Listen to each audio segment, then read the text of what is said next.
से आती है ये गाड़ियाँ या मोटरसाइकिल। तुम्हें कुछ नहीं होगा, तुम्हें कुछ नहीं होगा बादल। अरे रुकिए रुकिए रुकिए, कहाँ जा रहे हैं आप लोग?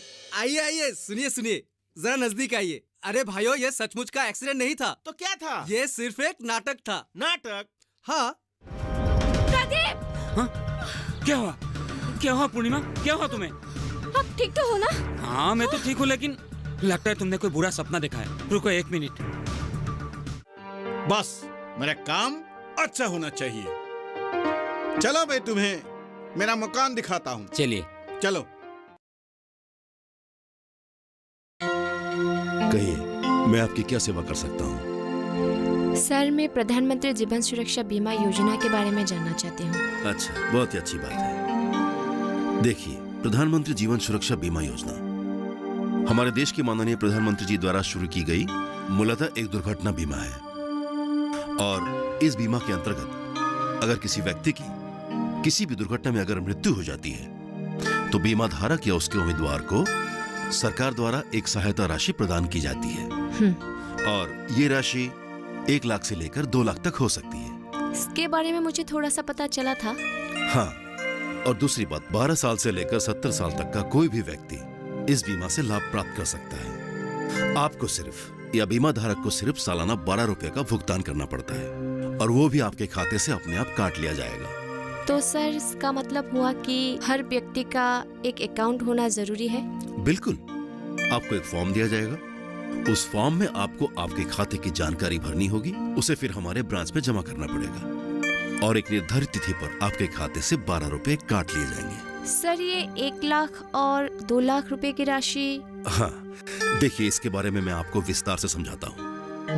अगर किसी बीमा धारक की किसी दुर्घटना में अगर दोनों आंखें, दोनों पैर या दोनों हाथ नष्ट हो जाए तो सरकार द्वारा उसे 2 लाख की सहायता राशि प्रदान की जाती है। अगर किसी और बीमा धारक की 1 आंख, 1 हाथ, 1 पैर काम करना बंद कर दे, यानी कि नष्ट हो जाए, तो सरकार उसे 1 लाख की सहायता राशि प्रदान करती है। सर, ये बीमा क्या किसी भी बैंक में कर सकते हैं? जी बिल्कुल, आप किसी भी बैंक में कभी भी इस बीमा योजना के अंतर्गत अपना नाम दर्ज करवा सकते हैं। जी। वैसे बीमा वर्ष 1 जून से 31 मई तक होता है।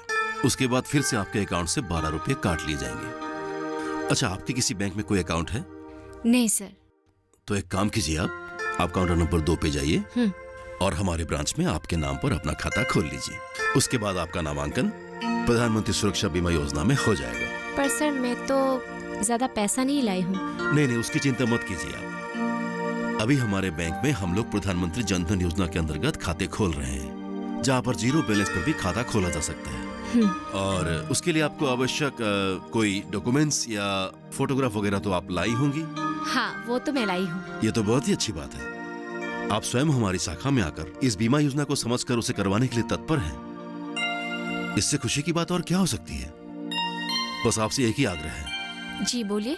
देखिए, जिस तरह से आप जागरूक होकर आई हैं, मैं चाहता हूं कि उसी तरह से आप समाज के अन्य लोगों को भी जागरूक कर प्रधानमंत्री जी के देखे हुए इस सपने को साकार करने में सहयोग कीजिए। हाँ हाँ, जरूर, क्यों नहीं। अगर सरकार हमारे लिए इतना कुछ कर रही है तब तो हमें इसका जरूर लाभ उठाना चाहिए। जी बिल्कुल। तो फिर आप सबसे पहले जाकर इस बीमा योजना के अंदर अपना नाम दर्ज करवा लीजिए। जी। आप एक काम कीजिए, यहाँ से दाएं जाकर इस तरह घूम जाइएगा। ठीक है जी? ठीक है। नमस्ते। नमस्ते।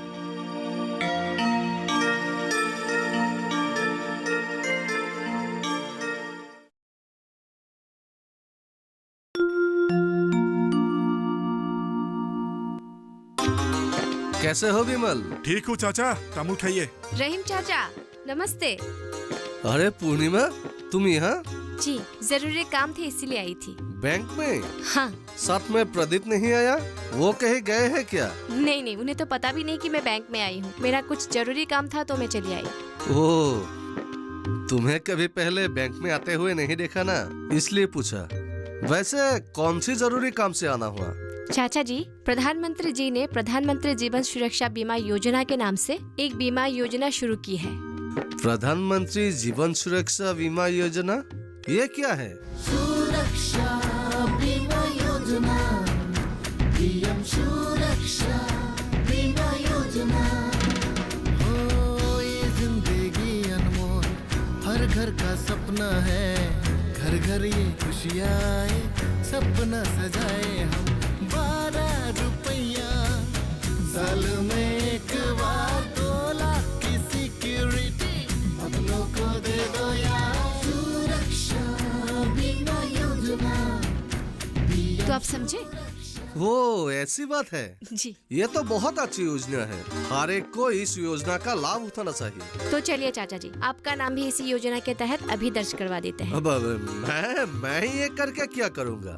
चाचा जी, मुसीबत बोलकर तो नहीं आती है ना। अगर इसी योजना के तहत 70 साल तक का हर इंसान लाभ उठा सकता है तो आप क्यों नहीं? चलिए अभी मैं आपको मैनेजर से मिलवा देती हूँ, आइए। जैसा तुम ठीक समझो। चलिए आइए। चलो।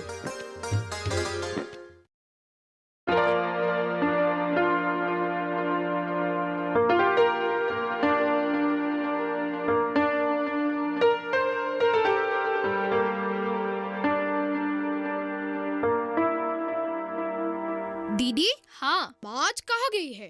पता नहीं, यही कहीं गई होगी, आ जाएगी। कहीं वो रोमिला आंटी के यहाँ तो नहीं चली गई? नहीं, वहाँ जाती तो वो हमें भी लेकर ही जाती।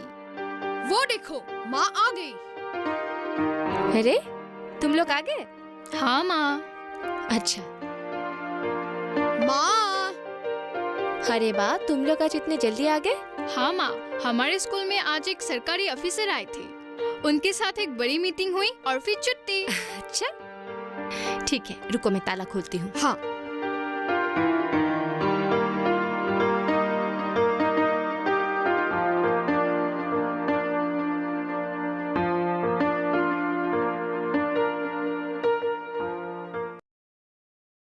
माँ, क्या आप रोमिला आंटी के यहाँ गई थी? नहीं, वहाँ हम शाम को जाएंगे। माँ, ये देखो। क्या है ये? देखो तो सही। छात्रवृत्ति? हाँ माँ, रूपक को सरकार की तरफ से छात्रवृत्ति मिली है, पूरे 25,000 की। 25,000? और माँ, कल मास्टर जी ने आपको और पिताजी को स्कूल में बुलाया है। आज मैं कितनी खुशनसीब हूँ, मुझे एक साथ दो अच्छी खबर मिली। अभी हमारे बैंक में हम लोग प्रधानमंत्री जन धन योजना के अंतर्गत खाते खोल रहे हैं, जहाँ पर 0 बैलेंस पर भी खाता खोला जा सकता है। और उसके लिए आपको आवश्यक कोई डॉक्यूमेंट्स या फोटोग्राफ वगैरह तो आप लाई होंगी।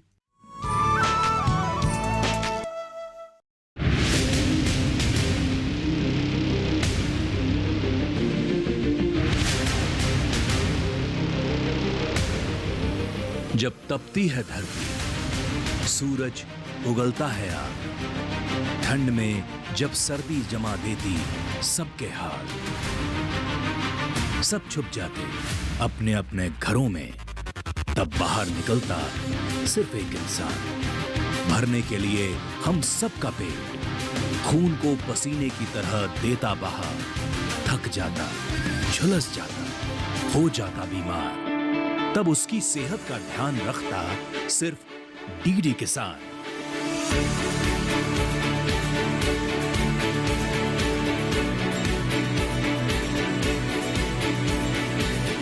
देखिए स्वस्थ किसान शनिवार शाम 6 बजे लाइव, सिर्फ दूरदर्शन किसान चैनल पर।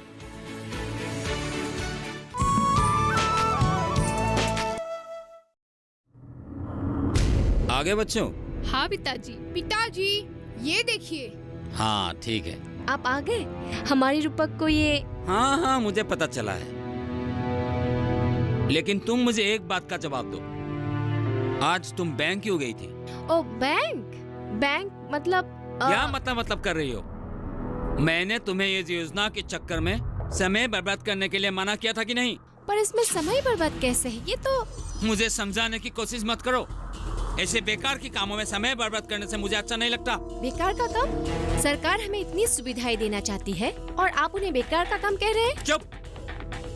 सुविधाएं? साल में 12 रुपए देके 2 लाख मिलना, बेकार की बातें हैं ये। कुछ नहीं रखा है इन सरकारी योजनाओं में। पहले भी बहुत सारी योजनाओं के नाम सुने हैं। तुम अपनी बातों से रहीम चाचा को बेवकूफ बना सकते हो, मुझे नहीं। मैं सब समझता हूँ। ये योजनाएं सिर्फ लोगों को बेवकूफ बनाकर अपनी तरफ करके सुनासु में वोट बटोरने का एक राजनीतिक खेल है। और कुछ नहीं। ये आप क्या बोल रहे हैं? ऐसा कुछ नहीं है। ऐसा ही है, हाँ ऐसा ही है। जो मैं कह रहा हूँ वही सुनो। अपनी मन मर्जी से चलने का कोई जरूरत नहीं, वरना ठीक नहीं होगा। सुनिए ना, ऐसा कुछ नहीं है। आप गलत समझ रहे हैं इन योजनाओं के बारे में।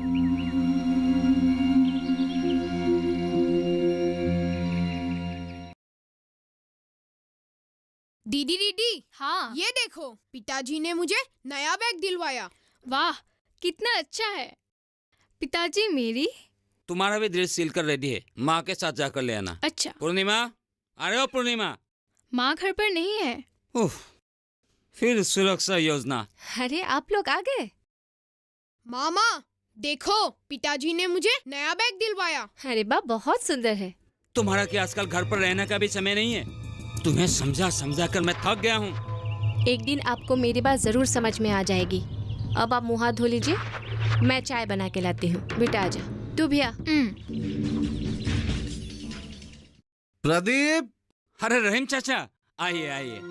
कहिए, कैसे हो आप? बहुत अच्छा। आज भद्रेश्वर जी मिले थे। पहले आप बैठिए तो सही। क्या कुछ मेरे बारे में कह रहे थे? हाँ, बहुत तारीफ कर रहे थे तुम्हारी। कह रहे थे कि तुमने आधे से ज्यादा काम बहुत ही कम समय में खत्म कर दिया। वैसे भद्रेश्वर जी बहुत अच्छे इंसान हैं। मैं एक जरूरी काम से यहाँ आया हूँ। वैसे पूर्णिमा है ना घर पर? वो आप पूर्णिमा से मिलने आए हैं? वो तो अभी अभी आई है। पूर्णिमा, पूर्णिमा। आई। अरे रहीम चाचा, आप यहाँ इस वक्त? कुछ जरूरी काम है क्या? जरूरी काम है, इसलिए तो आया हूँ। अच्छा, तुमने रामू के औरत को कुछ योजना के बारे में बताया था क्या? हाँ बताया था, क्या हुआ? अभी अभी हरिहर आए थे मेरे पास। उसने बताया रामू और उसके औरत के बीच बहुत बड़ा झगड़ा हो गया। झगड़ा? योजना को लेकर। झगड़ा क्यों? ज्यादा तो नहीं पता, पर हरिहर कह रहा था कि रामू के मना करने के बाद भी उसकी पत्नी बैंक जाकर योजना में अपना नाम दर्ज करवा आई थी। ओह, ये तो अच्छी बात है। मैंने ही उससे कहा था और मैंने भी तो किया। मैं जानता हूँ, तुमने जो किया उसके भलाई के लिए किया, पर रामू को ये सब पसंद नहीं। और करो समाज सेवा। मैंने तुझे समझाया था कि इन सरकारी योजना में कुछ नहीं रखा है। अपना तो बीमा कर रही, पर देख लिया ना दूसरे को बीमा करवाने का नतीजा। मेरा तो कहीं भी जाना मुश्किल हो गया है। जहाँ कहीं भी जाऊँ तुम्हारा इस योजना की ही चर्चा सुनने को मिलती है। प्रदीप, पूर्णिमा जो कर रही है वो सही ही है।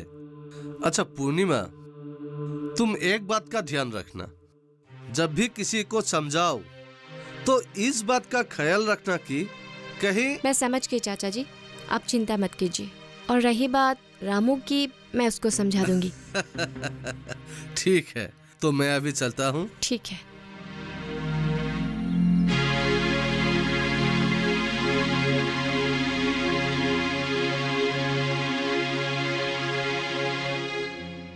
बैठो। वैसे मैंने तो अपना बीमा करवा लिया, अब जो होगा देखा जाएगा। पर रोमिला, आपको लगता है कि पूर्णिमा ने उस दिन जो बताया था और नाटक में जो दिखाया था, क्या सरकार सचमुच दुर्घटना होने पर मदद करेगी? विश्वास तो मुझे भी नहीं हो रहा, पर 12 रुपया ही तो है।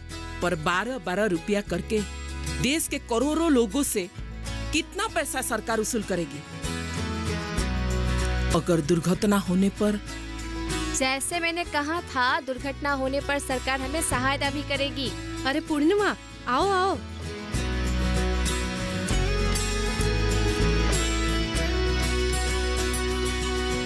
हम तुम्हारा ही इंतजार कर रहे थे। मैंने आज बीमा में अपना नाम दर्ज करवा लिया है। बहुत अच्छी बात है। और चंपा दीदी, आप भी ज्यादा मत सोचिए। सरकार हमारे लिए बहुत सारी सुविधाएं उपलब्ध करवा रही है। आवश्यक है हम सबको जागरूक होने की। बात तो तुम सही कह रही हो। तुम्हें पता है रामू की पत्नी को? हाँ मुझे पता है, और मैं अभी अभी रामू के घर से ही आई हूँ। मैंने उसे समझा दिया और वो समझ भी गया है। ये तुमने बहुत अच्छा काम किया। छोड़िए ये सब। और आज किन किन के घर जाना है याद है ना? हाँ हाँ याद है। तो चलिए। अरे बेटी, मैं आ रही हूँ।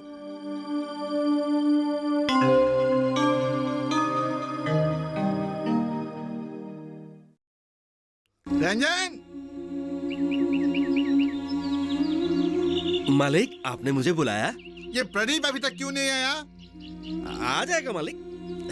आजकल देर से आने की उसकी आदत सी हो गई है। क्यों? उसके पर निकल आए क्या? मेरे पास समय बहुत कम है, जल्दी जल्दी सारा काम खत्म करवाना है। जी मालिक, आ जाएगा तो कहूंगा उसे। पर मालिक। पर क्या? मालिक, उसकी बीवी आजकल गांव की नेता बनी हुई है। किसी सरकारी योजना को लेकर गांव के घर घर में घूम रही है। अरे छोड़ो ये सरकारी योजना, बहुत देखा है हमने। काम की बात है तो कोई कहो।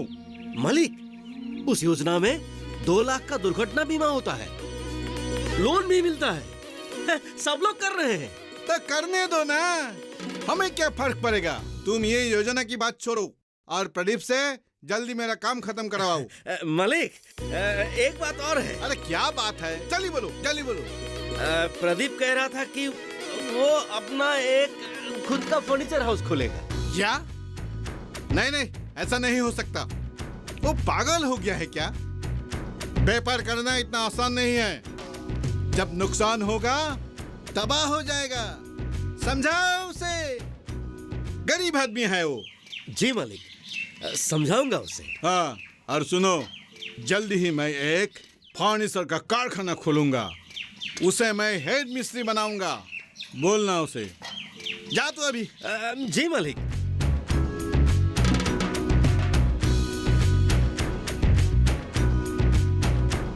दुकान खुलेगा, व्यापार करेगा, बड़ा आदमी बनेगा।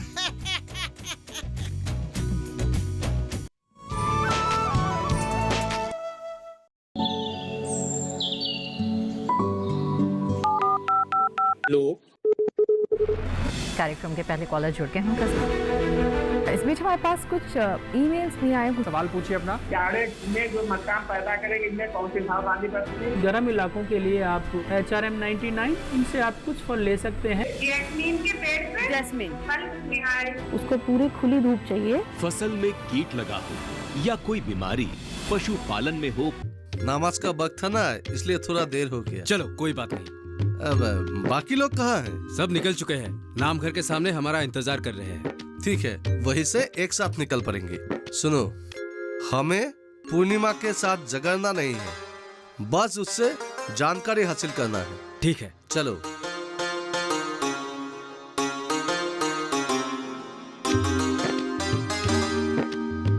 पूर्णिमा, ओ पूर्णिमा, तुम कहाँ हो? जरा बाहर तो आओ। रोमिला दीदी, रहीम चाचा, आप सब लोग एक साथ आइए। चलिए।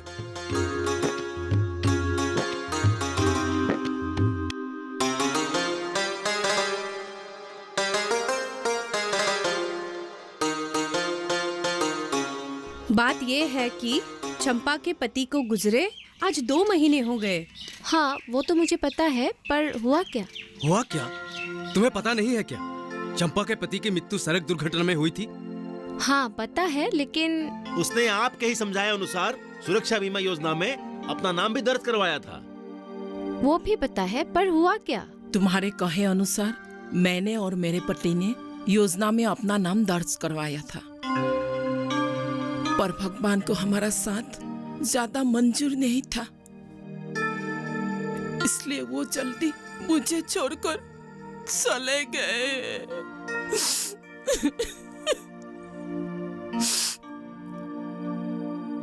उनके जाने के बाद मैं टूट गई थी। अब मैं कैसे अकेले घर संभालूंगी और मेरी बेटी का भविष्य? और तब मुझे तुम्हारी कही हुई सरकारी योजना की बात याद आई।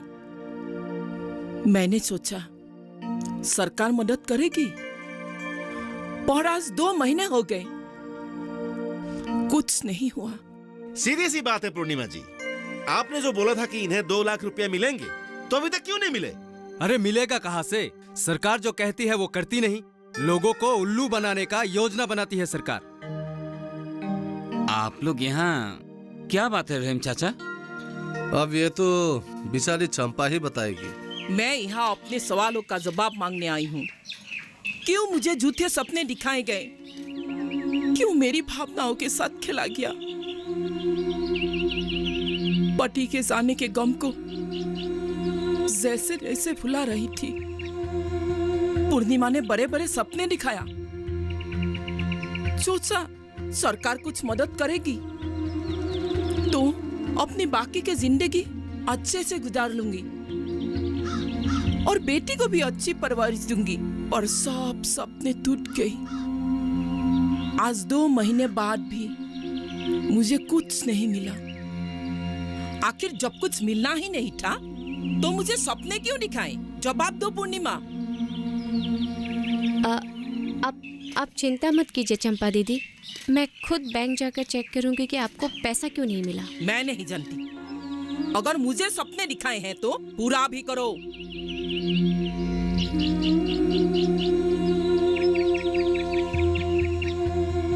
देखो पूर्णिमा, मैं गांव का बुजुर्ग होने के नाते इस गांव में शांति चाहता हूँ। संपा के साथ जो कुछ भी हुआ वो सही नहीं हुआ और उसका जवाब जल्द से जल्द देना चाहिए, वरना बाकी का फैसला तो पंचायत ही करेगी। अभी हम चलते हैं। तुम्हें बैंक मैनेजर से मिलकर जो बातें करने हैं जल्दी करो। चलो भाइयों, चलिए चलिए।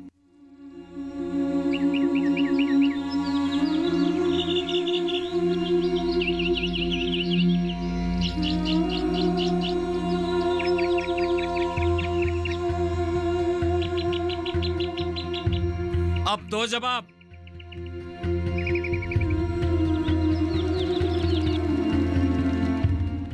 आज आते वक्त रहीम चाचा मिले थे, चंपा के बारे में पूछ रहे थे। मेरा तो जीना हराम हो गया है। मैं एक बड़ा फर्नीचर का कारखाना खोलना चाहता हूँ और मैं चाहता हूँ मेरे उस कारखाने में प्रदीप हेड मिस्त्री बन जाए। प्रदीप, प्रदीप, प्रदीप, प्रदीप, प्रदीप।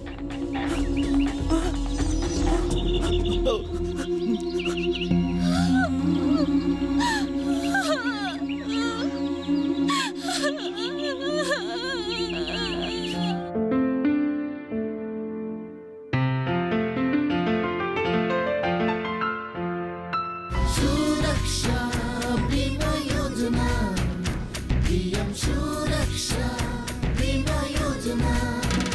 हो ये जिंदगी अनमोल, हर घर का सपना है, घर घर ये खुशियाँ आए, सपना सजाए हम। 12 रुपए